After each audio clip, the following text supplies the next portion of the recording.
Good morning, students. Today we are going to continue our chapter number 17, The United Nations. कल हमने इस chapter में पढ़ा जो हमारा सेकेंड ग्लोबल वॉर था वो कब स्टार्ट हुआ था, कौन से साल में? 1939 में, और लगभग 6 सालों तक चला था वो वॉर, ठीक है। और जो सेकेंड ग्लोबल वॉर था वो एंड कब हुआ था? 1945 में, ठीक है। कब एंड हुआ था? जब यूनाइटेड स्टेट ऑफ अमेरिका ने 2 बॉम्ब गिराए थे। कौन से शहर में? नागासाकी और हिरोशिमा में, ठीक है। तो ये दोनों जो सिटीज़ हैं वो कहाँ की हैं? वो जापान की हैं। और 6 और 9 अगस्त को उन्होंने एक एक करके 2 शहरों पे बॉम्ब गिराए थे, ठीक है। तो इससे क्या हुआ, जो एटम बॉम्ब था उसकी वजह से दोनों शहर पूरी तरीके से बर्बाद हो गए थे, ठीक है। बहुत सारे लोग मारे गए थे और जो लोग बच गए थे जिंदा, उनके पास क्या था? उनके पास कोई रहने के लिए जगह नहीं थी, वो होमलेस हो चुके थे, ठीक है। तो इन सब चीज़ों को देख के जो अमेरिकन प्रेसिडेंट हैं Roosevelt, British prime minister Winston Churchill and Russian prime minister Stalin, वो क्या हुआ, उन्होंने मिलके एक डिस्कशन किया और उन्होंने एक इंटरनेशनल ऑर्गेनाइजेशन को कि मतलब उन्होंने सोचा कि हमें एक ऐसी बॉडी को इंट्रोड्यूस करना चाहिए, या हमें उसकी ऐसी संगठन की हमें ज़रूरत है जो क्या कर सके। हमें ऐसे संगठन की ज़रूरत है जो कंट्रीज़ के बीच अगर कोई भी डिस्प्यूट्स हैं, कुछ भी झगड़े जो होते हैं, उसको क्या कर सके, उसको पीसफुली उनको सुलझा सके और प्रोग्रेस करे, जस्टिस करे, न्याय करे उन सब के बीच में, ठीक है। तो उन्होंने जो क्या फॉर्म किया?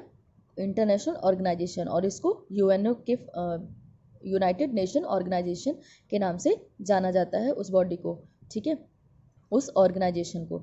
इसमें ऑफिशियल इसका जो डिक्लेरेशन था वो 24 अक्टूबर 1945 को हुआ था सैन फ्रांसिस्को में, यूएसए की। और इसमें लगभग 15 कंट्रीज़ ने इस जो चार्टर था उस पर उन्होंने साइन किया था, ठीक। Now today's topic is objectives of the United Nations. जो यूनाइटेड नेशन है, ठीक है, ऑर्गेनाइजेशन, उसके ऑब्जेक्टिव्स क्या हैं, उसके उद्देश्य क्या हैं, ठीक है। द मेन एम्स और objectives of the United Nations are as follows. जो यूनाइटेड नेशंस के एम्स या ऑब्जेक्टिव्स, जो उनके उद्देश्य हैं, उनके बारे में हमें पढ़ना है, ठीक है। तो पहला उनका एम क्या है? To maintain peace and security among the members states and settle all disputes peacefully. उनका उद्देश्य क्या होता है यूनाइटेड नेशंस का?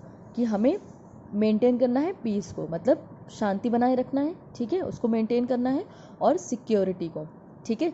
और जितने भी मेंबर्स हैं इस यूनाइटेड नेशंस के, उनके बीच में पीस और सिक्योरिटी को मेंटेन करना, और उनके जितने भी डिस्प्यूट्स हैं, उनके जितने भी झगड़े हैं, उनको पीसफुली सेटल करना, ठीक है। Now second one is to develop friendly relations among member states with equal rights.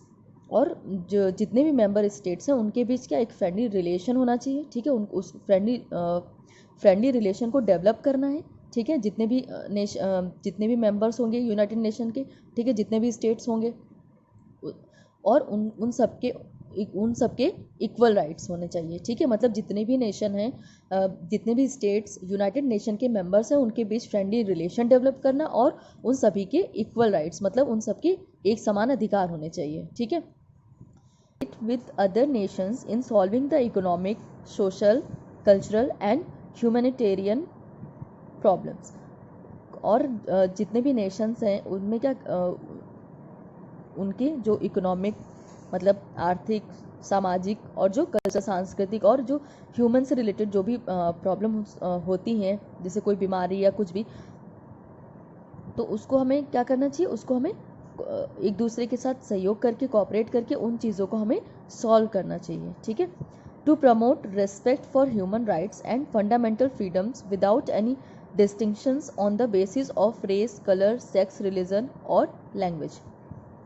हमें क्या ह्यूमन राइट्स को उनकी रेस्पेक्ट करनी चाहिए, ठीक है। जितने भी मानवीय अधिकार हैं उनकी रेस्पेक्ट करनी चाहिए। जो हमारे फंडामेंटल फ्रीडम्स हैं उनको भी एक समान उसको प्रमोट करना चाहिए हमें, ठीक है। सबकी फंडामेंटल राइट सबके लिए बराबर होने चाहिए, सबकी फंडामेंटल जो फ्रीडम है, स्वतंत्रता है, वो सबके लिए बराबर होनी चाहिए बिना किसी भेदभाव के। और वो भेदभाव किसके बेसिस पे, तो हम किसी भी रेस, जाति, कलर, मतलब वो ब्लैक हैं, वाइट हैं, मेल हैं, फीमेल हैं, किसी भी रिलीजन के हों, कोई भी लैंग्वेज बोलते हों, ठीक है, हमें उस बेसिस पे कोई भी भेदभाव नहीं करना है, ठीक है। सबको एक समान फंडामेंटल फ्रीडम्स और ह्यूमन राइट्स की रेस्पेक्ट करनी चाहिए, ठीक है। उस इन सब चीज़ों को प्रमोट करना किसका काम होता है, यूनाइटेड नेशंस का। Next is to provide a meeting place where all nations can work together to fulfil their aims and objectives.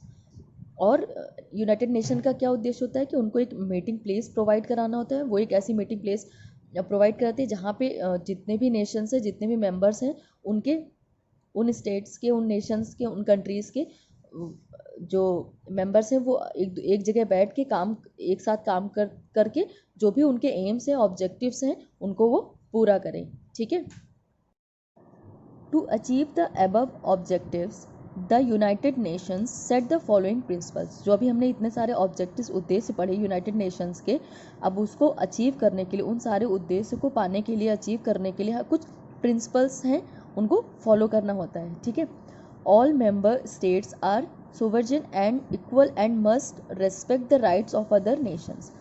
जितने भी मेंबर स्टेट्स हैं, ठीक है, उनको क्या करना चाहिए, उन सबके इक्वल राइट्स हैं, ठीक है। उनको एक दूसरे की रिस्पेक्ट करनी चाहिए, ठीक है। उनके अधिकारों की रिस्पेक्ट करनी चाहिए और एक समान उनको ट्रीट करना चाहिए, ठीक है। All members state should settle their disputes peacefully.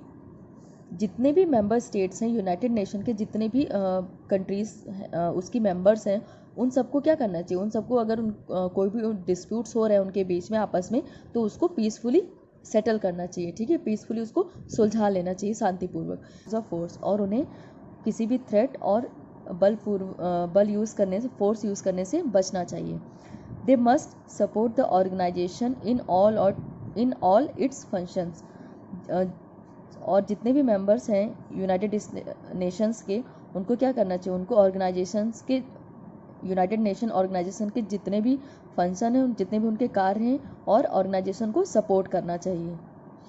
So thank you class.